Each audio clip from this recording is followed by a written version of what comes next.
Sandra J. Hobson here, stand-up comedian and entertainer, director and producer of boxing documentaries, internet troll. To those who need internet trolling. This is another episode of The Devil's Advocate, brought to you by the Brilliant Artist Movement. Folks, I'm trying to grow the platform, so please subscribe, like this video, share it, and by all means leave a comment in the comment section because I enjoy checking out the feedback from these videos that I make, as well as exchanging opinions and points of views with you all. Now, I cannot stress enough that there may be a shadow ban on my channel, so I must stress, please folks, hit the like and the subscribe button so that I can get these videos up in the algorithm.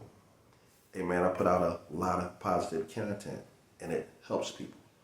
So anyway, right, big shout out to my main man from Philadelphia, Philly Trenches. Philly Trenches, a guy that came up during my time. He remembers a lot of the things that was going on out there in 1980s and 1990s Philadelphia. I'm not sure if I'm older than Philly Trenches or if he's older than me. I'm 54. He may be a few years younger. He may be a few years older. Also, shout out to Miss T and Fly Guy Ronnie Two Guns for stopping past the channel. Hey man, I appreciate your love and support. And again, I can't stress enough to Philly Trenches, Miss T, and Fly Guy Ronnie Two Guns. Thanks for watching and sharing your thoughts. I really appreciate that.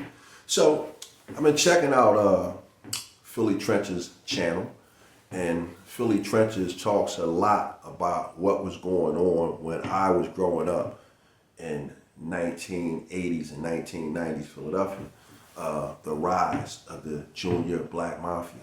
Now, the Junior Black Mafia, or the J.B.M, they were a renaissance of the original Black Mafia that had a stronghold in 1960s and 1970s Philadelphia.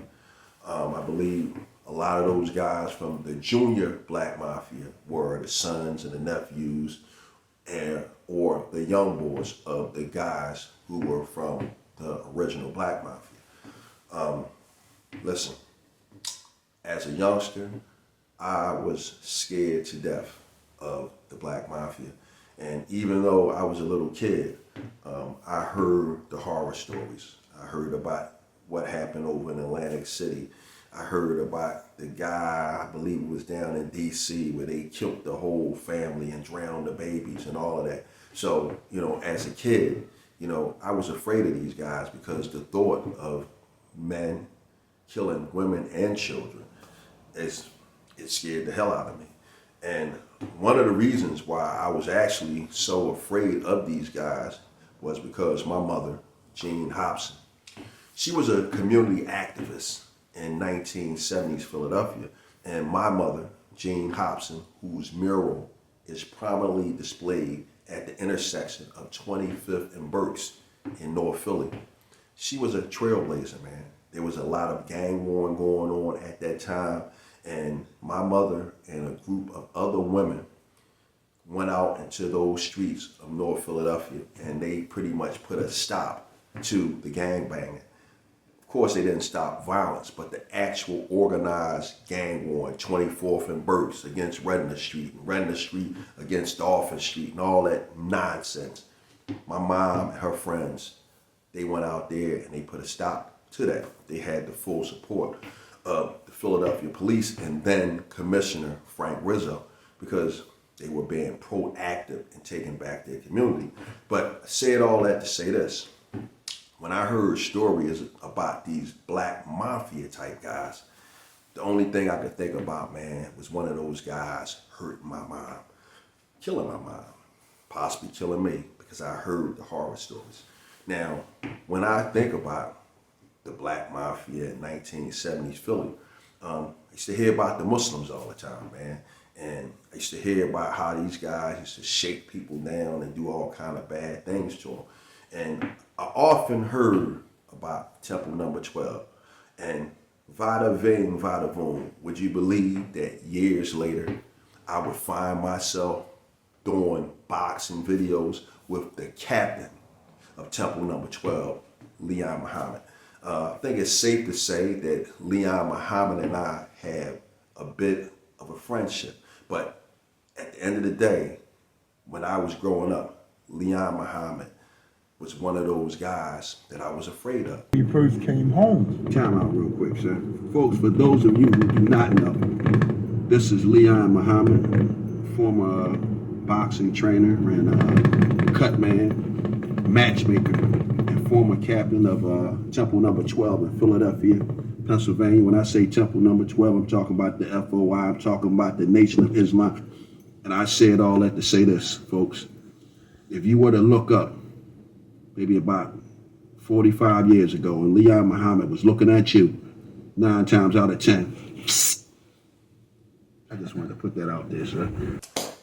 FYI, my cousin has or had a child, or my late cousin had a child by one of Sam Christian's daughters. Again, I don't really know these guys. I heard their names before, but one thing for sure and two things for certain, a lot of these dudes were some very bad guys. Which brings me to my contemporaries. The J.B.M, which was ran by J.B.M boss Arron Jones. These guys had an edict, get down or lay down. Basically, simply put, you do business with us or that's your ass. Kind of sort of like in South America when them guys said, hey, lead or silver, your choice. You do business with us or your ass is dead. Now, back during this time, I was a bit of a small timer. You know, I was in the armed forces. I'd done a little bit of work at the hospital, and it was a lot of money out in the streets. And I did my thing. I done just enough so I can say that I done it. So when I speak about things like this, I can speak authoritatively as a guy who put his work in back during that time. But let me tell you this. Back around 1991, when my son was 1 year old, I made a conscious decision to step away from the streets because first and foremost, I didn't want to go to jail for a very long period of time. Second, I didn't want to get killed, but most importantly, I wanted to be around to raise my son. And for that reason, I made a conscious decision to step away from the madness that was going on out in the streets. People, places, and things. Often enough, you hear me get on here and you hear me talk about Alpo Martinez, and occasionally Wayne Perry, occasionally the preacher. And you might hear me say something like Alpo was probably a nice guy if you caught him out of the element that he operated in, the element being the drug gang. Well, again, I can say authoritatively that I knew a handful of guys who were affiliated with the Junior Black Mafia. Kevin Bowman, he was a North Philadelphia boss or something of the J.B.M, and his right-hand man, Tony Reed. Both of these guys, vicious killers. Another guy that I was familiar with from the J.B.M was a fellow by the name of Leroy Bucky Davis.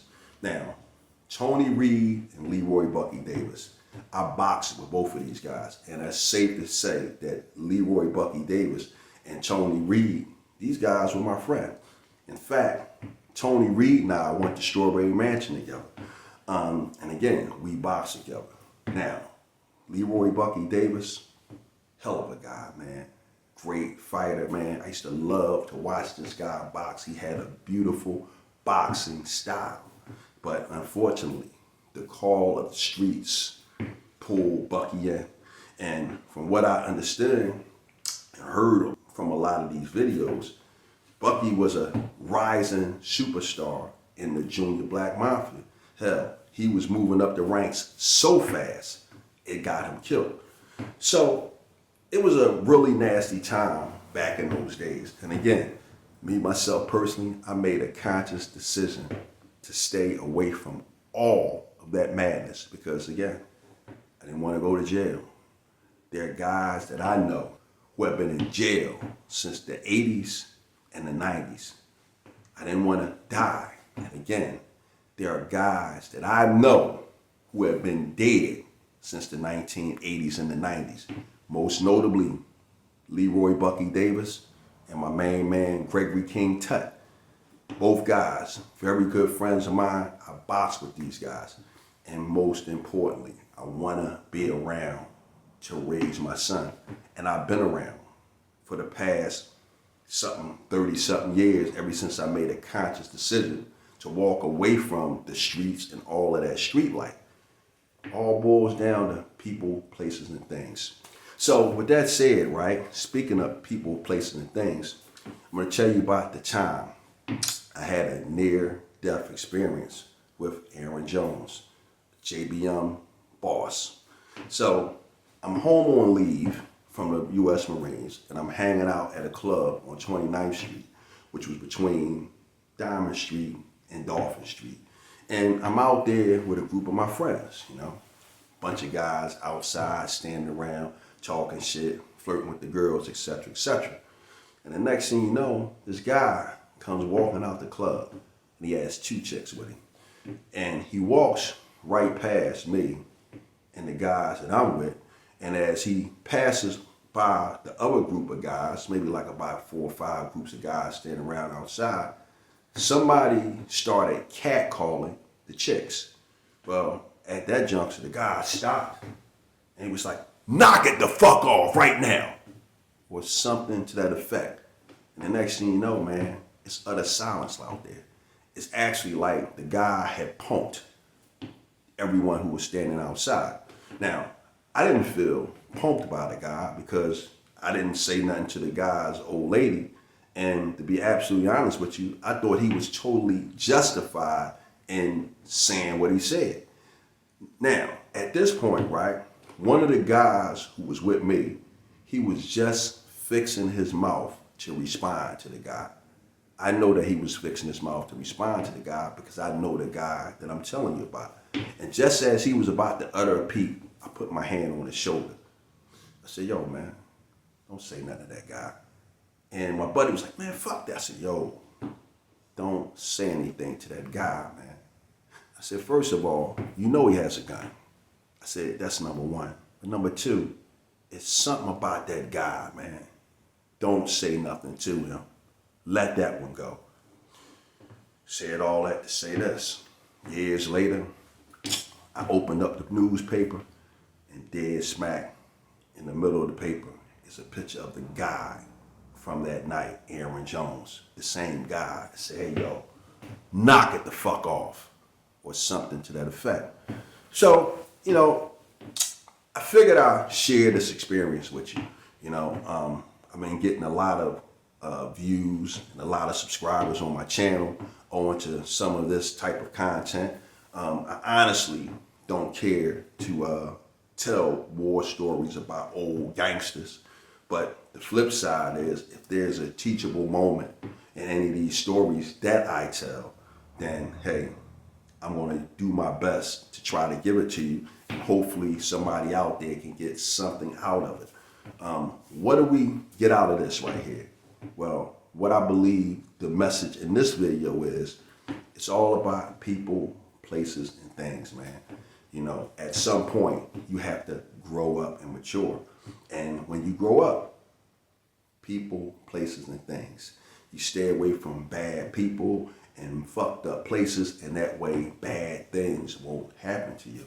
See, guys like Alpo Martinez, Arron Jones, and Preacher, and Wayne Perry, the difference between guys like them and guys like us is those are guys that have no boundaries. They go too far. They have no limits. And because they have no limits, hey man, that's why them guys are either dead or they're sitting in jail for the rest of their life, man. Hey, let me tell you something. I found myself sitting behind bars a handful of times for things that I did. Never no state time or nothing like that. Just the night in jail. And even with it being just maybe 24 hours of my life, It's never been worth it. There's never been a situation that I got locked up for that when I thought about it or look back at it, that I would say it was worth going to jail for. If you ask Arron Jones right now, was it worth it? I guarantee you he'll tell you no. Same thing with Preacher, same thing with Wayne Perry. Was it worth it? I'm willing to bet they'll tell you no. See, that's the difference.